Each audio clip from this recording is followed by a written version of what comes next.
Hi everybody, Matt Bull here, MD of Action Coach in Loughborough, here with another episode of the Business Spotlight series. And today we have Ashraf Attia from Predictiva Limited. How are you today? Hi, Matt. Hi, how are you? I'm good, thank you. Thanks for having me. Absolute pleasure to have you here, and I am good as well. I am good as well. So let's get us started. Just tell us a little bit more about what your business does and your role within the business. All right, I am the co-founder and CEO of Predictiva, and Predictiva is an advanced AI fintech company, and we develop advanced AI models for financial analysis and autonomous trading. To put this in simple English, we create efficient money-making machines. This is basically what we do. Very cool, very cool. And how long have you been the founder of this business for? Yeah, we started in 2020, just amid the COVID pandemic, when everything went into lockdown. We thought at this time it was fun to start something new, so I started Predictiva with my co-founder, Maisar. Excellent, excellent. So just talk us through your background then up to 2020 when you founded the business. What type of experience did you have leading up to this? My background is in IT. I've been in the IT industry for 24 years now. My background is in system engineering, and then I moved a bit to enterprise service delivery. I worked for companies like Hitachi and Microsoft and GT, a couple of other organizations. I am originally Egyptian. I was born and raised in Egypt, and then I traveled to work in Saudi for a while, then Qatar for 10 years when I worked with Microsoft. And then I did my MBA with the University of Leicester in 2013. It was like more distant learning, but then I liked the idea of actually coming here and doing a course in the UK, like full time to dedicate time and attention. So I came to the UK in 2017 to do my MSc in Engineering Management with Leicester University again. And then after finishing the masters, I joined Hitachi for a while, about 1.5 years, and then I started Predictiva. Very cool, very cool. And what was it in 2020? Because often people have these ideas for business, but often people don't actually take that first step into it. What Yeah. was it that drove you to make that decision to found the business? Well, multiple factors actually. So the first factor is that I've been trading myself in different financial markets, or stock market, digital currency market, and so on. And I know this industry isn't optimum, and trading is very emotional and a stressful experience for any trader. And I wanted to do something about it. So I wanted to use my background and the technology and the advancement we have in this era to solve some of the problems for financial managers, investment managers, traders. So this was the first one. The second one is actually during the COVID, most of the enterprise companies started to, have difficulties securing businesses or, serving their current customers because most of the customers we had at this time closed their doors.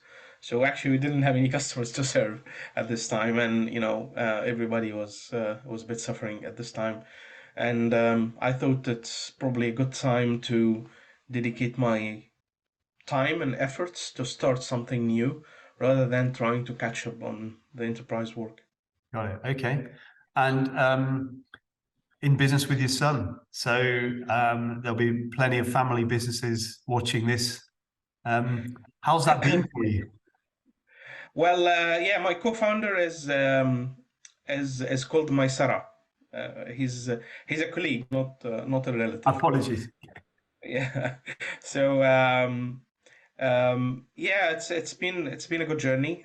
My Sarah was doing his MSc in AI with the University of Edinburgh Okay. when we met, and the core idea of our product was part of his master project, and we took this core, we built on it, and it became Predictiva. later on. Excellent. Okay, cool.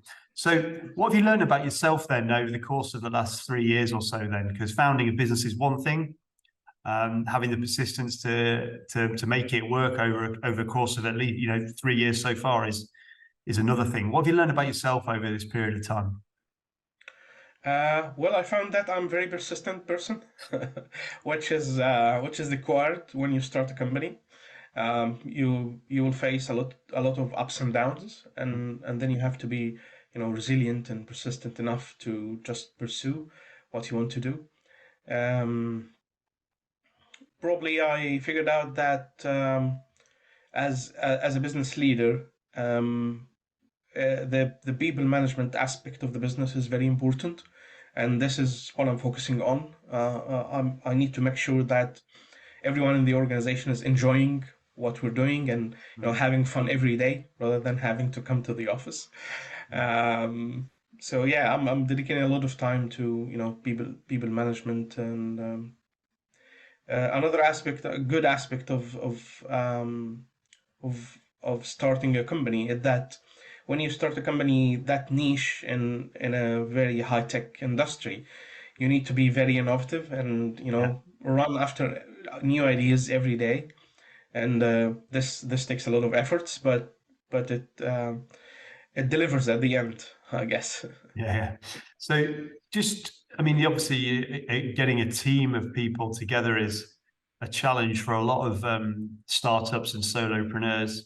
Um, what did you learn about people and about managing people through that journey?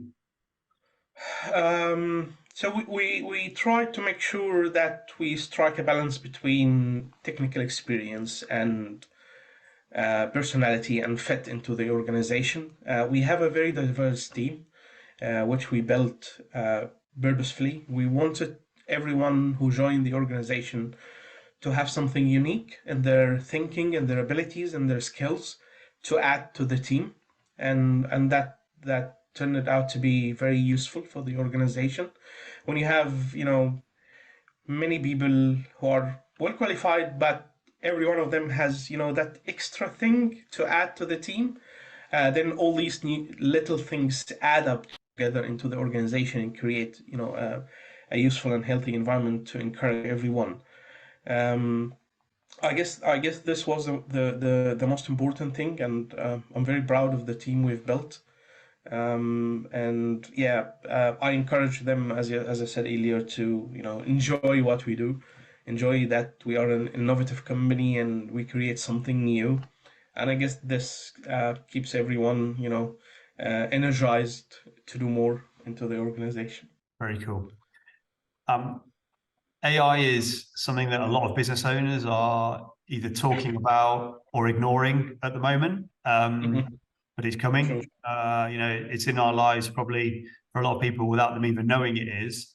What would you say to somebody watching this who kind of fears it a bit or is a bit uncertain about what it means for them and their business? Well, like everything new, or relatively new, we find people who are very optimistic about it, and on the other side, people who are very critical about it. Mm. And then you'll find some people in the middle who are thinking about it and thinking how to use it to their benefit or their organizational benefits. So think about all the revolutions we had before in our history. So industrial revolution or the computer revolution or the internet revolution. And in each era of these disruptive eras, there were people who are hesitant to use, for example, machines, instead of leaving their handwork, handcrafted things. But then people adapted, and we learned how to use machines to our benefit, to improve our performance, to improve our organizations, and do more. And I think it's the same with AI. We need to probably think about it in a smart way, how we can utilize AI to the benefit of the business, rather than just running after the hype or being very critical about AI. Mm. If for example, if you have an organization now that has some sectors or some activities that can benefit from AI, then why not just try it and see if it's beneficial, and then you can build on the little successes you do to improve more and more. This is, I think, how we should deal with AI, like any other new thing. Exactly. We're constantly evolving, aren't we? And it's the latest thing. It's the thing. What does the future hold for your business over the next few years? Um, so now the team has grown to be 10 from 2 when we started in 2020. We are signing new deals, good deals, with investment managers, enterprise investment managers, and we want to expand more into the UK and other territories. Actually, we're flying in the next month to Singapore to attend the Singapore FinTech Festival, because we want to meet other financial institutions from other regions and see what these markets have, and how we can serve them. So I think we'll continue to grow and hopefully acquire new customers, and then we will continue to add new features, new products to the market, and then, yeah, hopefully in 3 to 5 years we might go public. Who knows? Nice. Very cool. Very cool. So the final question I ask everybody, what advice would you give the 18-year-old version of yourself as you embark on your career? All right, a good question. um, well, I would tell him start everything just a bit earlier. I laugh because that's what everyone says. Everyone says the same. Yeah. Start a bit earlier. So, for example, when I finished my undergrad, I always had the idea of doing, postgrad, another master or another educational track. But it took me a lot of time to start. It would have been beneficial to start a bit earlier. I was always thinking about, traveling, starting new business, but again, it took me a lot of time to just, go ahead and start. So yeah, I guess that would be the thing. Start a Cool. bit earlier with everything. Excellent. Excellent. Um, Absolute pleasure, Ashraf, having you on this episode of the Business Spotlight. I think it's everyone watching this will agree it's amazing what you've achieved in such a short amount of time already. And clearly the next few years are going to be very, very successful for you as well. So thanks again for sharing your lessons and your experiences, and we wish you all the best for the future. Many thanks. Thank you so much, Matt. It was an interesting discussion. Thanks for having me. Pleasure. And to our viewers, I look forward to seeing you on the next episode of the Business Spotlight. Many thanks.